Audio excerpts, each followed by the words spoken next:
All right, I just wanted to talk about a couple of different subjects that came to mind.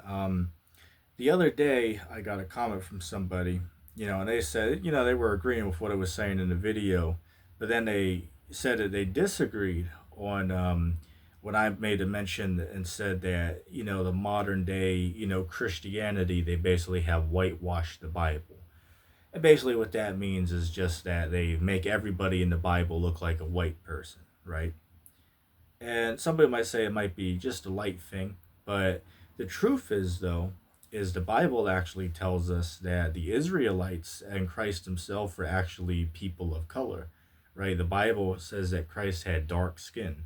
And then there's also places in the Bible that talk about the Israelites having darker skin. I'll give you an example. If you read Job 30, what is that? Job chapter 30, verse 30, it says, Job said his skin was black, right? His skin was black upon him, right? And we find out that Job was an Israelite. I believe that's Genesis chapter 46, verse 13, if I'm not mistaken. It mentions Job as being one of the sons of Issachar, right? So he was an Israelite. So that's an example of an Israelite being black. If you read Acts chapter 13 and verse 1, it uses the word nigger in there, right? And people try to say that was actually like the name of a country. Well, there's a country today called Niger, right? But that country didn't exist back then. That wasn't called that back when Christ and the apostles walked the earth. That country, I believe it's only been there for like, what, 600 years it's been called that, Niger, right? But if you read Acts 13, verse 1, it literally uses the N word, right? Again, it's not talking about the country because that country wasn't called that back in the time that the apostles walked the earth. That country's only existed for like what 600 years if you look it up. So that's the N word being used to describe certain people, right? Now we know based on history, prophecy, and archaeology that the Israelites are actually blacks, Hispanics, and Native Americans because those are the people that fit the curses of Deuteronomy chapter 28. And those curses were put upon the Israelites as a sign as to who they would be, right? That in the end days, we could look to that and see, well, what people on earth, fit these curses the most. And clearly, if you read the chapter, right, read the blessings and the curses, which the curses being what we're living under right now, clearly the people that fit those curses to a T are the so called blacks, Hispanics, and Native Americans. Of course, here or there could be a few other people that might suffer some similar curses to that or similar hardships. But by and large, the people that fit those curses are so called blacks and Hispanics and the Native Americans. And even if you read verse 68, it mentions them being brought by ships into Egypt. Now, somebody might say, someone is unlearned, they might say, well, it says Egypt, so that doesn't mean the transatlantic slave trade. Well, the Bible calls Mystery Babylon Egypt. What is that? Revelation chapter 11, verse 8 says, and their dead bodies shall lie in the street of that great city, which is spiritually called Sodom and Egypt. So we find out there is a place in the future from that time that would be called Sodom and Egypt. That was not literally the land of Egypt or Sodom from the Old Testament, right? So again, the Bible calls America Egypt and Sodom. So in Deuteronomy chapter 28, verse 68, when it says, I'll bring you into Egypt again by ships, that was talking about the transatlantic slave trade from, 1619, when the Israelites are brought over by ships and to serve a hardcore servitude over in the United States. That was that curse right there fulfilled. So again, if you read the curses in its entirety, the people that fit those curses to this very day are so-called blacks, Hispanics, and the Native Americans. So that's just a very basic rundown of how we figure out, who the Israelites are, right? But I have a picture here I'm going to show you in a second. I said made the statement that today the Bible is basically whitewashed, right? Like everybody in the Bible is pictured as white people, and it's a fact. Like literally everybody, if you look at the Bible, like some of the Bibles they have pictures in them. They literally depict everybody as white. Like here's an example for you. I had a box the other day with Bible stuff in it, and I found this picture in it. Let me see if I can get it without the glare. Right, this right here is a picture of Moses and the Israelites going through the Red Sea. Right, this is an artist's illustration, and as you can see, everybody here. This is one example for you, but literally there is like 30 other pictures I could have chose that literally every single person in it is white. Like literally there is not one black person. There is not one person of color on any of those other pictures. Everybody is white. Now clearly that doesn't line up with the Bible. So again, when I said that they whitewashed the Bible, they changed all the people's appearance to being white. But we know, those of us who know the Bible, we know that the children of Israel were actually black. And again, that's all throughout the Bible. I literally gave an example of an Israelite who was black. Right? Even, matter of fact, even Christ himself, right? Even Yahushua himself, if you go to, what is that, Hebrews chapter 7, verse 14, it says, "It is evident that our Lord sprung from the tribe of Judah." Right? It says Christ was a Judite, the head tribe of Israel. But then we find out in Revelation 1, verse 14, if you read the whole chapter, it goes on to describe Christ's physical appearance, right? He had red eyes and he had white hair. And then it says his feet were like unto fine brass, as if it burned in a furnace. Now, brass becomes like a darkish, blackish color once it gets burned, right? So it says his feet were like unto brass, as if they were burned in a furnace. So that shows that Jesus, right, who people call Jesus, which his real name is Yahushua, that he was a man of color, right? Christ was actually black. And if Christ was black, well, that would show the Judites are also black because he was a descendant from the tribe of Judah, according to Hebrews chapter 7, verse 14. I'll quote it again. It says, "It's evident that our Lord sprung from the tribe of Judah." So if Christ was black, well, then that means that the Judites were black too because he was from that tribe, right? So obviously the tribe would all look the same, right? So that addresses that whole subject there that was brought up. I just wanted to show that and validate my statement. And then a whole other thing I want to bring up is I remember I was laughing about this the other day. I was watching a video that Daniel, the Muslim skeptic, did, and something he mentioned there reminded me of this whole event that happened a while back. I was watching. Here's a background story, right? I was watching this channel. It was a GMS channel. I believe the channel is called GMS Saints of Jersey 2, right? GMS Saints of Jersey 2, and basically these guys are like a couple of dudes of the Great Millstone Camp. And again, I said always on my page that I give respect to the apostles and to the elders of Great Millstone. That was the camp that I learned a vast majority of my knowledge from. Of course, not all, because I was in the truth before I even knew that there were people calling themselves Hebrew Israelites. I knew a lot of what I know before I even knew people called themselves Israelites today. You know what I'm saying? But I learned a lot of knowledge from that camp, right? So I always give them respect. But with that being said, the Bible says that you're not supposed to show respect to persons, right? So, while I do give them respect, if they go off on something, I'll certainly call them out. So, here's something they went off on, or at least this one individual from this one camp went off on. I don't know the cat's name, but I just know he's from the YouTube page GMS Saints of Jersey 2, right? So, here's the story. He uploaded a video, and I was watching it. I forget what it was about, but as I was watching the video, I noticed, on screen, he accidentally shared his job location, like literally the address and the name of his job. He literally showed it on camera by accident while he was going through the the screen layers that he was trying to show up, right? Like bringing up certain apps or whatever on screen. He accidentally didn't realize he showed his job's location. So me as a kind person, I tried to say, hey man, I went to the comments and said, hey man, just so you know, you accidentally shared your job's location, right? That's not a smart idea to put that on YouTube. Maybe you should take the video down or edit it out. Just hey, I'm just looking out for you, man. And for whatever reason, the cat doesn't like me for whatever reason. But then the guy, took it as if, oh well, we'll see, you scoffers are trying to, get us fired from our jobs, or, trying to, hey, look, if you come around, I ain't scared of you, some bullshit like that.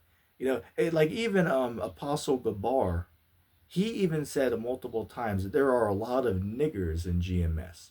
Again, one of the top heads of the camps. And again, I give respect to Gabar, Apostle Dahar, and Aram La Ben Rakah, right, the four heads of Great Millstone. But even Gabar said, again, this is what one of the leaders said. He said there are a lot of niggas in GMS. So this guy from the Jersey camp, that's a nigga right there, right? Me coming out literally saying, hey man, you accidentally showed your job's location on video. You should take that down. Hey, I'm just looking out for you, man.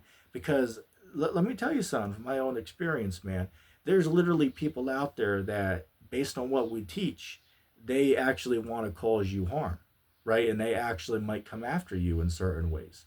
Like even what's this dude, Tazariak from the ISUPK camp, right? The Cross the Line Radio group.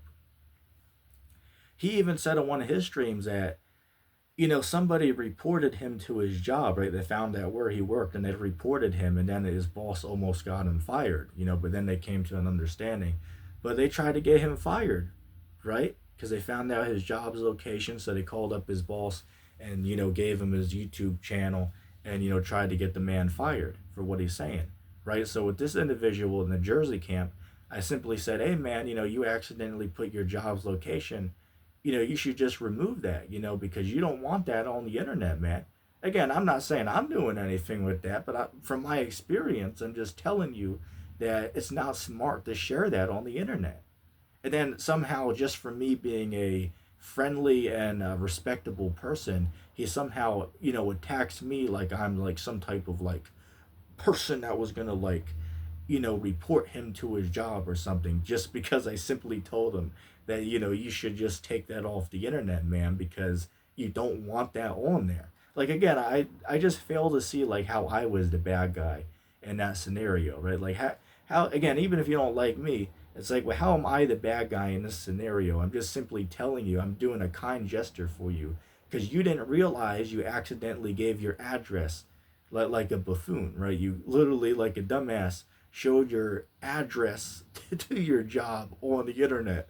So when I saw that, I was like, oh shit, you should take that down, man, because people that don't like you, they might show up there, or they might give your boss a call and report you there, right? Or might call a Fred on your job. Again, there's so much shit that's going on, especially with today's day and age of YouTube. You know what I'm saying? There's a lot of doxing going on. Look that up, right? There's a lot of doxing going on the internet, right? Where people might share addresses and, oh, like a few years ago, there was this whole trend with swatting, right? That, people would send the SWAT team to like popular, famous YouTubers' homes and claim that there was like a hostage situation going on, right? So the SWAT team would come to that person's house when they're on live stream, because however they got their address, I don't know. Maybe they'd like put it out online so people can deliver like pizza and prizes to their house and ship a fan mail to their house or whatever, right? Some famous YouTubers do that. Hell, even Mark Sargent does that. Like literally, if you watch his videos, the dude literally puts his own home address, his literal legal name, and his personal phone number on his videos, right? So that people literally can show up to that guy's house. You know what I'm saying? It's ridiculous. It's like shit. I'm surprised, nothing like this happened to Mark Sargent. Literally putting his home address, his literal legal name and phone number on the internet. Wow, I'm surprised that guy's got millions of views and hundreds of thousands of, people that, subscribe or whatever, and none of that's happened to this individual. That's the guy's lucky. And this guy was on Netflix documentaries and all that, right? Or what is it? ABC News, I believe, was on too, right? This is a popular person, right? People know this guy. But again, like going back to Saints of Jersey camp, like again, I just fail to see like how exactly I was going off there by just simply giving you a friendly gesture by telling you, hey, look, you accidentally shared your address on here. Maybe you should take it down just for your own safety, right? Like, again, I don't get how, like, I'm the bad guy there exactly. But again, it shows that some people are just, dishonest and hypocritical and will just, even when you are kind to them, they'll continue to just not like you for whatever reason, right? Whatever reason it might be, they just continue to not like you as a person. And sometimes it just is that way, right? Sometimes it just for whatever reason just turns out to go that way. But again, a lot of people are a damn disappointment, it seems, man. A lot of people just find a way and reason to hate people for no reason at all.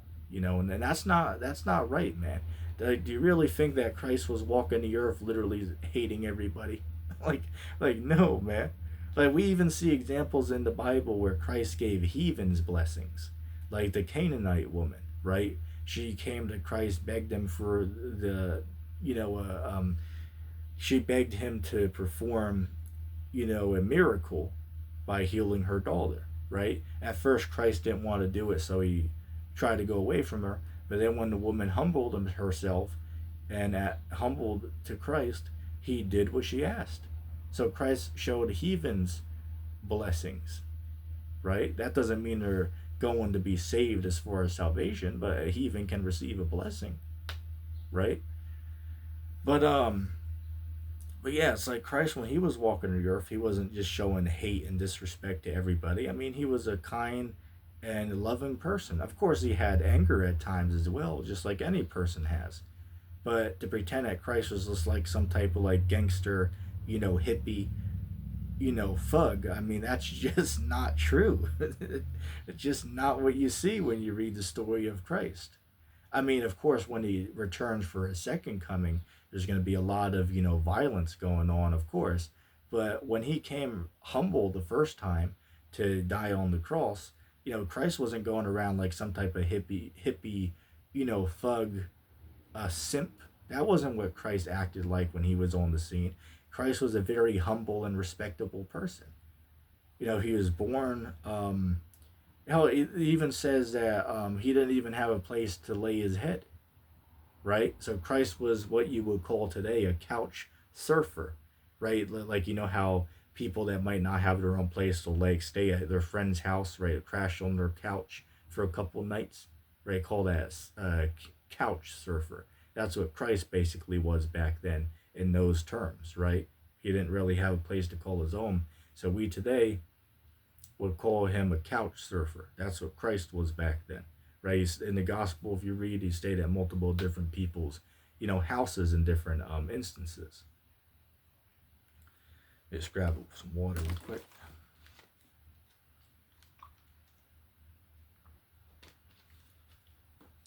Right. So again, a lot of people, they just make it look like that Christ was some type of like violent thug when he walked the earth, and that's just not true.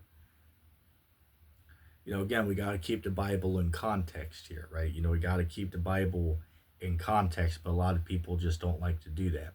And one more thing I want to address, I don't want to make this video too drawn out, but one thing I did want to address is, there's some of these free gracers still going around, I see in the comments.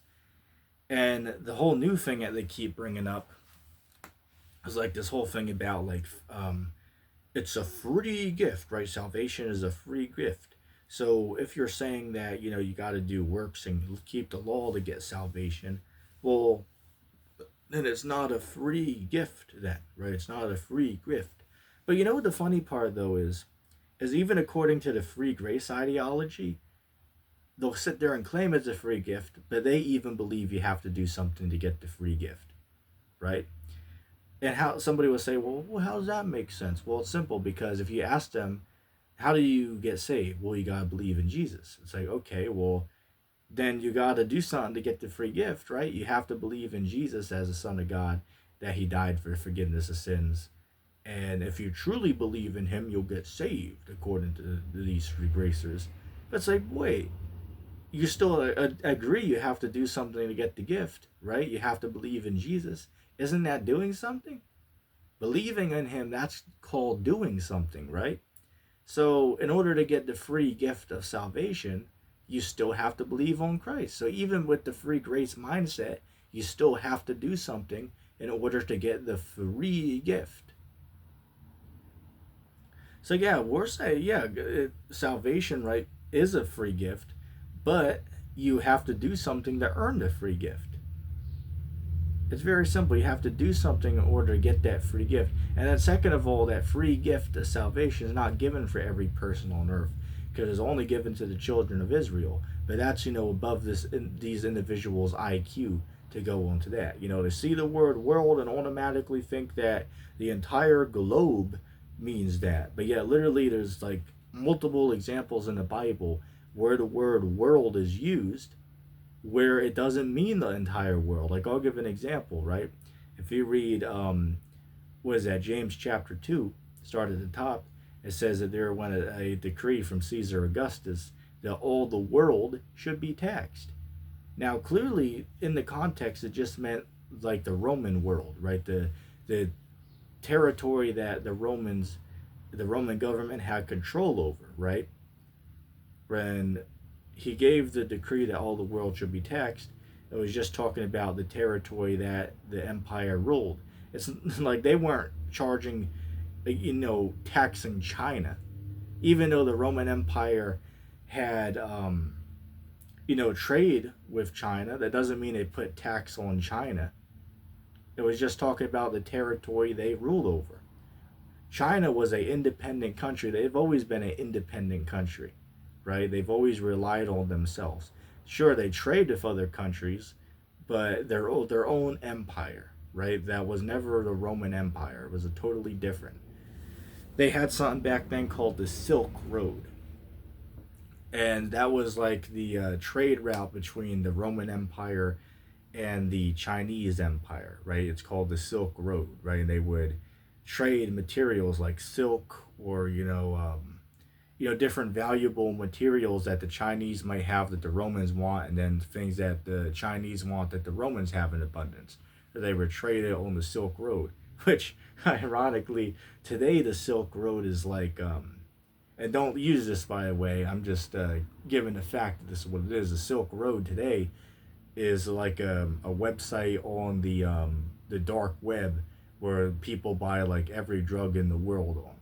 You can look it up, but again, don't buy nothing on there, right? Just have to give that disclaimer out there, right? But that's what the Silk Road today represents. It's like the biggest drug market in the world on the dark web. It's called the Silk Road, right? That's what the Silk Road today represents. But thousands of years ago, the Silk Road was just the trading route between the Chinese Empire and the Roman Empire.